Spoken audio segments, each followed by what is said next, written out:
Sir ഈ പുറത്ത് work ചെയ്യുമ്പോൾ ഇപ്പോൾ എൻ്റെ ഫ്രണ്ട്സ് ഓസ്ട്രേലിയയിലും കാനഡയിലും ഒക്കെ ഉള്ളൊരു ഡിസ്കസ് ചെയ്യുന്നൊരു ടോപ്പിക്കാണ്. നമ്മൾ വർക്ക് ചെയ്തുകൊണ്ടിരിക്കുന്ന ആ സാലറി സ്കെയിലിൽ നിന്നും ഡിഗ്നിറ്റിയിൽ നിന്നും ഒക്കെ ഒരു ചേഞ്ച് ആഗ്രഹിക്കുന്നവരാണ് പലരും. അപ്പോൾ നമുക്ക് അത് അച്ചീവ് ചെയ്യാൻ വേണ്ടിയിട്ട് എന്തൊക്കെ മൈൻഡ് ടെക്നിക്സ് നമുക്ക് യൂസ് ചെയ്യാം? എത്ര ശമ്പളം കൂട്ടണ്ടേ? ഇപ്പൊ 2 lakhs അങ്ങനെയല്ല, 2 lakhs ഒക്കെ വാങ്ങിക്കുന്ന ഒരാൾക്ക് തീർച്ചയായിട്ടും 2 lakhs എത്തിപ്പെടുന്നവരെ അത് വലിയൊരു കാര്യമായിരുന്നു. പക്ഷെ അത് എത്തി കുറച്ച് നാളാകുമ്പം അവർക്ക് അതിൽ കൂടുതൽ ആവശ്യങ്ങൾ, നീഡാണല്ലോ. അപ്പോൾ നീഡ് കൂടും. അപ്പോൾ ഒരു 3 lakhs എത്തണം എന്ന് തോന്നും. അതിൽ നിന്ന് അടുത്ത ഇൻ്റർവ്യൂ പാസ്സായി ഹയർ ജോബ്സ് സെക്യൂർ ചെയ്യാൻ വേണ്ടിയിട്ട് മൈൻഡ് പവർ എങ്ങനെ യൂസ് ചെയ്യാം? ഇതൊരു നെഗറ്റീവ് ക്വസ്റ്റ്യൻ ആണോ പോസിറ്റീവ് ക്വസ്റ്റ്യൻ ആണോ? കാരണം എന്നറിയോ, നമ്മൾ ശമ്പളം കൂടുന്നത് മാത്രമേ പറഞ്ഞുള്ളൂ.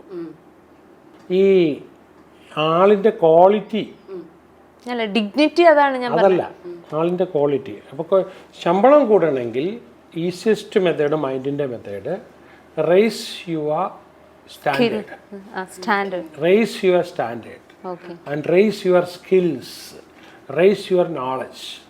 ഓക്കെ, ഒരു ദിവസം നമ്മൾ ജോലി ചെയ്യുന്ന ആ മേഖലയിൽ 1% ഇമ്പ്രൂവ്മെൻറ്റ് വരുത്തണം. അതിനെക്കുറിച്ച് യൂട്യൂബ് നോക്കാം, പുസ്തകങ്ങൾ വായിക്കാം, ChatGPT നോക്കാം. എവിടെ 1% നമ്മളെ ഇന്നലത്തെ കഴിഞ്ഞ് 1% ഇന്ന് കൂടുതലായിരിക്കണം. നാളെ വീണ്ടും 1% ആയിരിക്കണം, വീണ്ടും 1% നമ്മൾ കൂടിക്കൊണ്ടിരിക്കണം. അപ്പോൾ ഈ പ്രീ കണ്ടീഷനാണ് ക്വാളിറ്റി വല്ലാതെ കൂട്ടുക നമ്മുടെ. ഓക്കെ, രണ്ടാമത്തെ കാര്യം, ഇപ്പോൾ ഞാനും ഇപ്പോൾ ക്ലാസ് എടുത്തുകൊണ്ടിരിക്കുന്നത് നമുക്കിപ്പോൾ ഒരു 5 lakhs ആണ് ഒരിടത്ത് കിട്ടുന്നത്. ഒരു ദിവസത്തെ ക്ലാസ് എടുത്തു കഴിഞ്ഞാൽ 5 lakhs കിട്ടുന്നു. അപ്പോൾ ഞാനത് എനിക്ക് 10 lakhs ആക്കണം. എന്ത് ചെയ്യണം? ഞാൻ ഇപ്പോൾ വരത്തില്ല എന്ന് പറയുകയാണെങ്കിൽ വേറെ പകരം ആൾക്കാർ അവിടെ കയറും. അപ്പോൾ എന്താ ചെയ്യാൻ പറ്റുന്നത്? എനിക്ക് അവസരം പോവുകയും ചെയ്യരുത്, 10 lakhs ആക്കുകയും വേണം. സെയിം പ്രോബ്ലമാണ് നിങ്ങളെ. എന്ത് ചെയ്യാൻ പറ്റും? എൻ്റെ ക്വാളിറ്റി, അതായത് എൻ്റെ ഒരു ക്ലാസ് കേട്ടാൽ, ഒരു ക്ലാസ് ഒരു ദിവസം ഒരാൾ അറ്റൻഡ് ചെയ്ത് കഴിഞ്ഞാൽ അയാളുടെ ലൈഫിൽ മൊത്തത്തിൽ ലക്ഷങ്ങളുടെയും കോടികളുടെയും മാറ്റം വരുന്ന അത്രയും കാര്യങ്ങൾ, ആശയങ്ങൾ, സാധ്യതകൾ എനിക്ക് പറഞ്ഞു കൊടുക്കാനുണ്ടെങ്കിൽ സ്വാഭാവികമായിട്ട് അപ്പോൾ എനിക്ക് കിട്ടുന്ന ഓരോ അസൈൻമെൻറ്റിൽ 5 lakhs എനിക്ക് തന്നു. പണ്ട് എനിക്ക് 5 lakhs ഒക്കെ പല പരിപാടിക്കും കിട്ടും. ഈ 5 lakhs വാങ്ങിച്ച സമയത്ത് ഞാൻ എപ്പോഴും I am very keen, I will give more than 10 lakhs worth knowledge. Okay, അപ്പോൾ ഈ പൈസ തന്ന ആൾക്കാരും അത് പ്രോഗ്രാം നടത്തിയ ആൾക്കാരും ഓർഗനൈസേഴ്സും എല്ലാം പിന്നെ പറയുമ്പോൾ ഏറ്റവും സുപ്രീം സാധനം തന്നു. അടുത്ത പ്രോഗ്രാമിന് വീണ്ടും പോകുമ്പോൾ, ഇപ്പോൾ ഫോർ എക്സാമ്പിൾ ഞാൻ ഓസ്ട്രേലിയയിൽ ഒരു പ്രോഗ്രാമിന് പോവുക, അവിടെ ഓർഗനൈസേഴ്സ് എൻ്റെ അടുത്ത് പറഞ്ഞു എല്ലാം കൂടെ ചേർത്തിട്ട് എനിക്ക് 10 lakhs തരും. ട്രാവൽ, ഹോസ്പിറ്റാലിറ്റി ആൻഡ് 10 lakhs ആണെന്നിരിക്കട്ടെ. അപ്പോൾ അതിനുള്ള ഓസ്ട്രേലിയൻ മണിയാണ് അവർ തരാമെന്ന് പറഞ്ഞേക്കുന്നത്. അപ്പോൾ ഞാനവിടെ ചെല്ലുമ്പം ഈ 10 lakhs എനിക്കൊരു അതിലൊരു ഹാപ്പിനെസ്, ഒരു ഫീലിംഗ് ഓഫ് കോംപ്ലക്സിറ്റിയിൽ ഞാൻ സംതൃപ്തിയിലിരിക്കുക. പോയി അടുത്ത പ്രാവശ്യം എന്നെ വിളിക്കുന്നില്ല. ഈ 10 lakhs നമ്മൾ തരുമ്പോൾ നമ്മളുടെ മനസ്സിന് നമുക്ക് സംതൃപ്തി വേണം. 20 lakhs വർത്ത് നോളജ് നമ്മൾ ഡെലിവറി ചെയ്തു. ഈ ട്രെയിനിങ് എന്ന് പറഞ്ഞാൽ എല്ലാ ദിവസവും കിട്ടില്ല, ആകെ വീക്കെൻഡിലേ കിട്ടുള്ളൂ. 52 സൺഡേ ആകെ ഉള്ളൂ, സാറ്റർഡേ സൺഡേ നോക്കി കഴിഞ്ഞാൽ. അപ്പോൾ നമ്മുടെ മാർക്കറ്റ് എന്ന് പറഞ്ഞാൽ ഒരു വർഷം ആകെ 52. അപ്പോൾ ഹോൾ സ്റ്റാഫിനും ഓഫീസിനും എല്ലാത്തിനും കൂടെ വരുന്നതിനകത്ത് ഈ 10 lakhs ഇസ് നത്തിങ്. 10 lakhs കൊടുത്താലും നമുക്ക് നഷ്ടമാണ്. അപ്പോൾ അവിടെ നമ്മൾ എന്ത് ചെയ്യണം? നമ്മൾ വീണ്ടും പഠിച്ച് വീണ്ടും പുതിയ കാര്യം ലോകത്ത് എവിടെ നിന്നെല്ലാം കിട്ടും അതെല്ലാം നമ്മുടെ റിസർച്ച് ടീം എടുത്ത് വെച്ച് പഠിച്ചിട്ട് മനുഷ്യന് അത്രയും വാല്യൂ അഡീഷൻസ് വരുന്നത്, അതൊരു യൂണിവേഴ്സിറ്റിയിലും കിട്ടാത്ത രീതിയിലുള്ള വാല്യൂ അഡീഷൻസ് നമ്മൾ ഒരു ദിവസം കൊണ്ട് ഡെലിവറി ചെയ്യുക. അപ്പോൾ അവർ അമേസ്ഡ് ആയിപ്പോയി 10 lakhs കൊടുത്തപ്പോൾ വന്ന്. അപ്പോൾ അടുത്ത പ്രാവശ്യം ഇതിനകത്തിരുന്ന ഒരാൾ വേറൊരു സംഘടനയുടെ തലപ്പത്തിരിക്കുക. അപ്പോൾ അവർ പറയും ഇന്ന ആളെ കൊണ്ടുവരണം. അപ്പോൾ അന്വേഷിച്ച് പിടിച്ചപ്പോൾ നമ്മൾ പറയാണ് 20 lakhs വേണം. അപ്പോൾ അവർ വാല്യൂ ബോധ്യമായി. അപ്പോൾ എപ്പോഴും നമ്മൾ ഒരു വീടിൻ്റെ വില പറയുമ്പോഴും ഒരു ഡയമണ്ടിൻ്റെ വില പറയുമ്പോഴും എന്തും പറയുമ്പം വാല്യൂ ബോധിപ്പിച്ചിട്ടേ വില പറയാം. ഈ പോയിന്റ് മനസ്സിലായോ? അപ്പം നിങ്ങളൊരു ഇൻ്റർവ്യൂവിൽ ഇരിക്കുക. ഞാൻ ആ സിറ്റുവേഷൻ പറയാം. ഒന്ന് UK-ലോ ഓസ്ട്രേലിയയിലോ കാനഡയിലോ എവിടെയെങ്കിലും നിങ്ങളൊരു ഇൻ്റർനാഷണൽ മേഖല നിങ്ങളൊരു ജോലിക്ക് ചെന്ന് ഇൻ്റർവ്യൂവിന് ഇരിക്കുക. ഇൻ്റർവ്യൂവിന് ഇരിക്കുമ്പോൾ നിങ്ങൾ ആദ്യം ചെയ്യേണ്ടത് ആ സ്ഥാപനത്തെക്കുറിച്ച് നമ്മൾ നല്ലതുപോലെ സെർച്ച് ചെയ്യണം. തറോ സെർച്ച് ചെയ്യണം. ചെയ്തിട്ട് ആരൊക്കെയാണ് എൻ്റെ ഡയറക്ടറുടെ ഇവരുടെ മിഷൻ എന്താണ്, ഇവരുടെ ഗോൾ എന്താണ്, ഇവരുടെ വിഷൻ എന്താണ്, കഴിഞ്ഞ വർഷം ഇവർ എത്ര ഫിഗേഴ്സ് എത്തി, ഈ വർഷം ഇവർ എത്ര ഫിഗേഴ്സ് എത്താൻ ചാൻസ് ഉണ്ട്, 5 വർഷം മുമ്പ് ഇവരെങ്ങനെയായിരുന്നു. എന്നിട്ട് നമ്മൾ ഇൻ്റർവ്യൂവിൽ പോയിരിക്കുമ്പോൾ നമ്മൾ ഇവരെ കഴിഞ്ഞും കൂടുതൽ ഇവരുടെ കമ്പനിയെക്കുറിച്ച് പഠിച്ചതൊന്നും കാണിക്കാതെ പോയിരിക്കണം, ഒന്നും മിണ്ടാതെ പോയിരിക്കണം. എന്നിട്ട് നമ്മൾ പറയുമ്പോൾ അപ്പോൾ നമ്മളോട് അവർ പറഞ്ഞു ഇപ്പോൾ സെയിൽസ് പൊസിഷനാണ്, മാർക്കറ്റിംഗ്, സെയിൽസ് അല്ല മാർക്കറ്റിംഗ്, സെയിൽസ് പീപ്പിൾ വേറെ ഉണ്ട്, മാർക്കറ്റിംഗ് പൊസിഷനാണ്, ഇല്ല പ്രൊമോഷനാണ്, ഇല്ല HR, നമുക്ക് അങ്ങനെ ഒരു ഓഫർ കിട്ടി.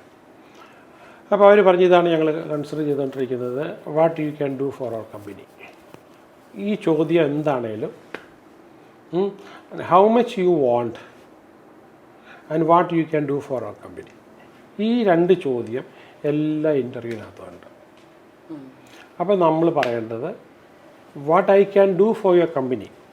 അപ്പോൾ നമ്മൾ പറയുകയാണ് your sales or your marketing, your revenue last year was $150 million. If I am in charge of that, I am sure I can make it $250 million.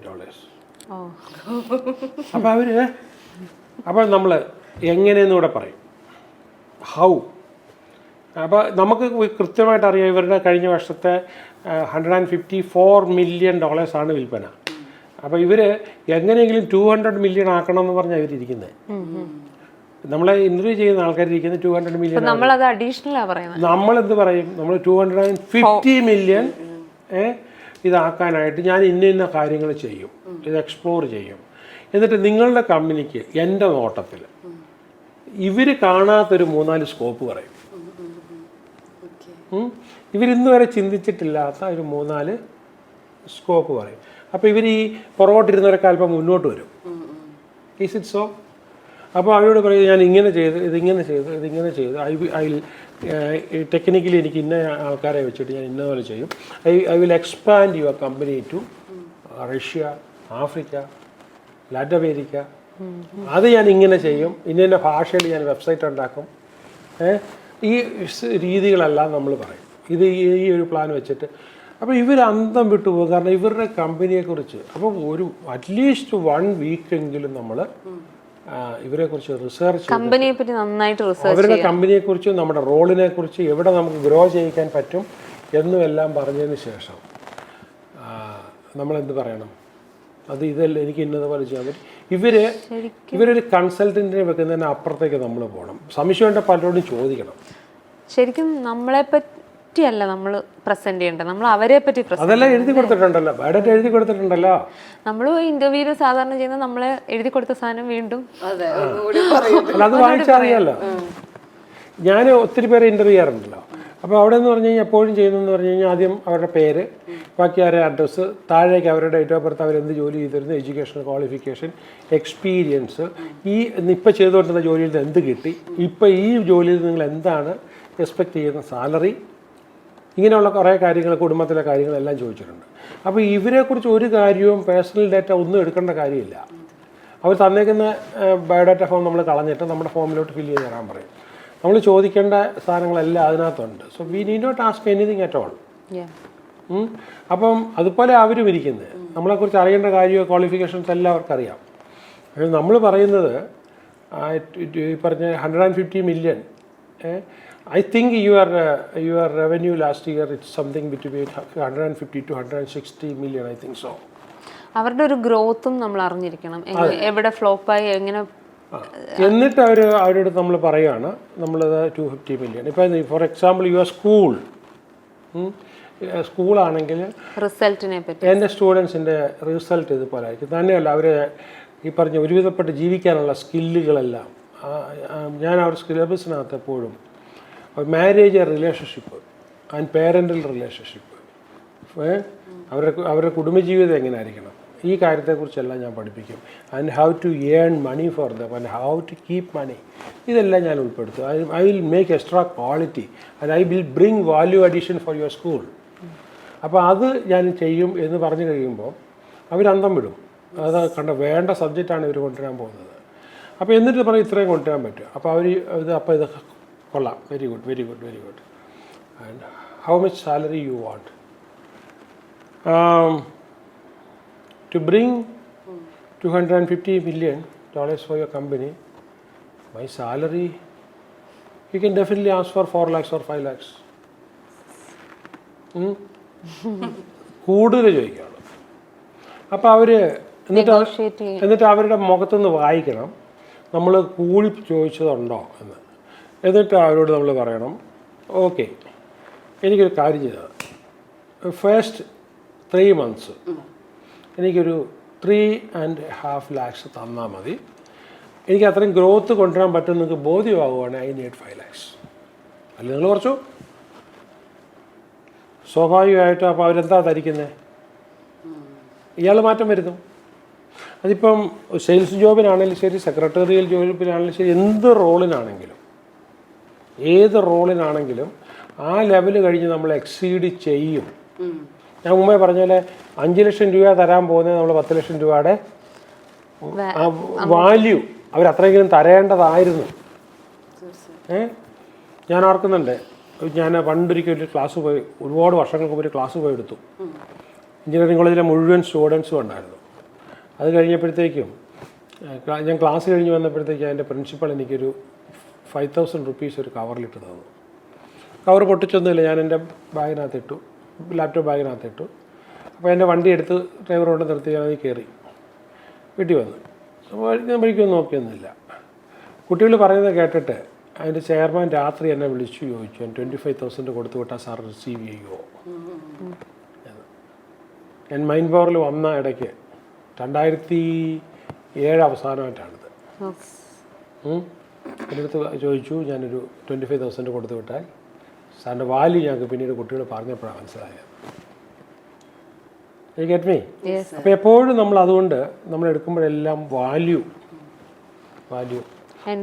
സ്കിൽസും ഞാൻ എടുക്കുന്ന ഓരോ ക്ലാസ്സിലും ക്ലാസ് കഴിയുമ്പം സ്റ്റുഡൻസിന് ഫീൽ ചെയ്യണം ഞങ്ങൾ ഫീസ് കൊടുത്ത് കുറഞ്ഞു പോയത്. What is your feeling? നിങ്ങളിപ്പോൾ എൻ്റെ TTP ഒക്കെ ചെയ്തതല്ലേ, വാട്ട് ഈസ് യുവർ ഫീലിംഗ്? ഒരിക്കലും ഇല്ല, അത് കുറഞ്ഞു പോയിട്ടില്ല. ഈ 2 lakhs ഒക്കെ അല്ലായിരുന്നു അന്നത്തെ ഫീസ്. അപ്പോൾ what was your feeling? More than that. More than that means nearly ഒരു 5 lakhsന്റെ വർത്ത് ഉണ്ടായിരുന്നത്. അപ്പോൾ ചുമ്മാ ഇൻ്റർവ്യൂ ആയപ്പോൾ പറയുന്നതല്ല അത്? ഇല്ല, അതിനുശേഷം എന്തെല്ലാം കാര്യങ്ങൾ മാറ്റം വന്നിട്ടുണ്ട് എല്ലാ രീതിയിലും. കാരണം ഉള്ളിൽ ക്രിയേറ്റ് ചെയ്യണതും ഒരുപാട് കാര്യങ്ങൾക്കും ക്വാളിറ്റി വ്യത്യാസം വന്ന്, പിന്നെ ലൈഫ് ലൈനിൽ നിന്ന് ഇറങ്ങുമ്പോൾ എനിക്കും ഡിമാൻഡ് ചെയ്യാം. എൻ്റെ ബ്രാൻഡിന്റെ ഒരു ഭാഗം നിങ്ങളുടെ കൂടെ. അതെ, അപ്പോൾ എൻ്റെ ഫീസ് ഹൈ ആയി. It's good. ഈ ആൽഫിയ ലൈഫ് ലൈന് കൊടുത്ത ഫീസൊക്കെ കൂടെ നോക്കുവാണെങ്കിൽ ലാഭമായിരുന്നു നഷ്ടമായിരുന്നു? ലാഭം. എന്ത് വിധത്തില്? ഞാൻ സാറിൻ്റെ ഒരുപാട് കോഴ്സ് ആ സമയത്ത് അറ്റൻഡ് ചെയ്തിട്ടുണ്ട് തുടക്കകാലത്ത്. അതിനെല്ലാം കൂടെ എനിക്ക് വലിയൊരു പൊസിഷൻ ആദ്യമേ തന്നെ കിട്ടി. സ്കൂളിൻ്റെ ഇൻചാർജ് കിട്ടി. ഒരു ഇൻ്റർനാഷണൽ ലെവലിൽ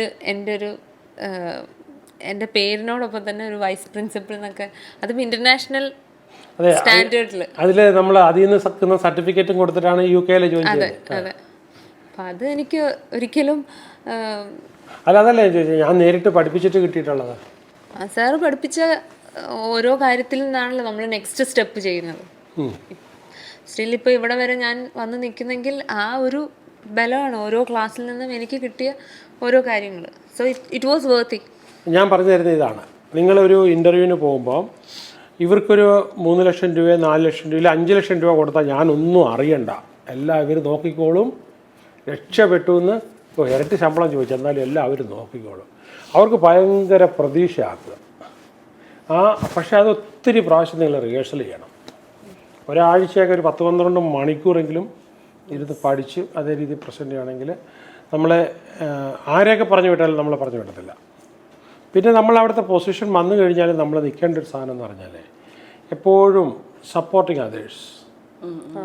അവർ പിയേഴ്സിന് മാത്രമല്ല, ഇൻസ്റ്റിറ്റ്യൂഷൻ ആസച്ചിലെ നമ്മുടെ നടത്തുന്ന ആൾക്കാരെ മാക്സിമം നമ്മൾ സപ്പോർട്ട് ചെയ്യും. പോസിറ്റീവ് എന്ത് പോസിറ്റീവ് പോയിന്റ്സ് കണ്ടു കഴിഞ്ഞാലും നമുക്കവർ വാട്സപ്പ് അയക്കുമോ, പിന്നെ നല്ല ചിലപ്പോൾ തുണ്ട് കുറിച്ച് കൊടുക്കുകയോ ഒക്കെ ചെയ്ത് എല്ലാ കാര്യത്തിലും അവർ സപ്പോർട്ട് ചെയ്യുന്നുണ്ട്. പിന്നെ അവർ നമ്മളെ വിടത്തില്ല. ഇതൊക്കെ നമ്മുടെ മനസ്സിൽ ഫിക്സ് ചെയ്യുന്നത്. സാലറി, നിങ്ങളുടെ സാലറി നിങ്ങളായിരുന്നത്. ഞാൻ എൻ്റെ ഒത്തിരി ഇൻ്റർവ്യൂവിന് പോകുന്ന സ്റ്റുഡൻസിൻ്റെ അടുത്ത് പറയാറുള്ളതാണ്, യു റൈറ്റ് യുവർ ചെക്ക്. നമ്മൾ മനസ്സുകൊണ്ട് എഴുതുന്നത് നമുക്ക് കിട്ടുള്ളൂ. പക്ഷെ അതിനുള്ള വാല്യൂ അഡീഷൻ നമ്മൾ വരുത്തണം. ഞാനിപ്പോൾ അതിന് വേണ്ടിയിട്ട് ഞാൻ അതിന് വേണ്ടിയിട്ട് ഇപ്പോൾ ഒരു കോഴ്സ് ചെയ്യാൻ പോവുകയാണ്. 1 ഇയർ നീണ്ടു നിൽക്കുന്ന, എല്ലാ ദിവസവും ക്ലാസ് ഉണ്ട്. രാവിലെ DLCD, design your life and create your destiny. അതിനകത്ത് രാവിലെ 1 മണിക്കൂർ, അരമണിക്കൂർ മെഡിറ്റേഷനും 1/2 മണിക്കൂർ ക്ലാസ്സും. അതുകൂടാതെ എല്ലാ മാസവും ഒരു ഫുൾ ഡേ കൊച്ചിയിൽ വെച്ചിട്ട് ഒരു ഫുൾ ഡേ ക്ലാസ്സും. അപ്പോൾ 12 ക്ലാസ്സുകൾ വരും. അപ്പോൾ അതും ഈ ഡെയിലി ഉള്ളതും വരും. അപ്പോൾ ഈ ഒരുവിധപ്പെട്ട എല്ലാ സ്കില്ലുകളും നമ്മൾ അവരെ പഠിപ്പിച്ചു. ഇപ്പോൾ കരിയർ വൈസ് നമ്മൾ ഒരു 100 ടൈംസ് ബെറ്റർ ആയി പോകണം. ശരിക്കും ഈ സാർ ഇപ്പോൾ പറഞ്ഞ ടൈപ്പ് ഓഫ് കോഴ്സ് കിട്ടേണ്ടത് ഒരു +2 ലെവലിൽ നിൽക്കുന്ന കുട്ടികൾക്കാണെന്ന് എനിക്ക് തോന്നുന്നു. അവർക്ക് പഠിക്കാം, പക്ഷേ എനിക്ക് തോന്നുന്നു ലൈഫ് സ്കിൽസും സാർ പറയുന്നുണ്ട് അവർ മുഴുവൻ ഉപയോഗിക്കത്തില്ല. ഈ പലതും കല്യാണമൊക്കെ കഴിച്ചു കഴിഞ്ഞിട്ടേ നമുക്ക് ഈ പ്രശ്നങ്ങൾ നേരിടുമ്പോഴാണ് ചില കോഴ്സ് പഠിക്കണമെന്നുള്ളൊരു വിസ്ഡം വരുന്നത്. ജോലിയിൽ കല്ലും തടിയും തടസ്സങ്ങളും വിവാഹ ജീവിതത്തിൽ ഇൻകത്തിൽ ഒക്കെ തടസ്സമൊക്കെ വരുമ്പോഴാണ് നമ്മൾ കൂടുതൽ ഇത് പിള്ളേർ പഠിച്ചുകൊണ്ട് ദോഷമൊന്നുമില്ല. പക്ഷേ ഇതിൽ കൂടുതൽ നമുക്ക് നമ്മുടെ ലൈഫിൽ നമ്മൾ ഉദ്ദേശിക്കുന്ന ഫുൾ റിസൾട്ട് കിട്ടാത്ത ആൾക്കാർക്കാണ്. നമ്മൾ ചെയ്തതിന് മുഴുവൻ ഫുൾ റിസൾട്ട് ഇല്ല, എവിടെയൊക്കെ തട്ടിത്തെറിച്ച് പോവുകയാണ്.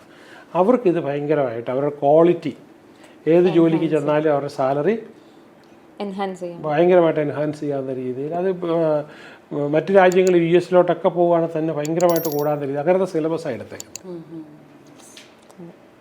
അത് നോക്ക്, ട്രൈ ചെയ്ത് നോക്ക്, ഓൺലൈനിലൊക്കെ ചെയ്യാൻ പറ്റും നോക്ക്. All the best. Okay sir, thank you.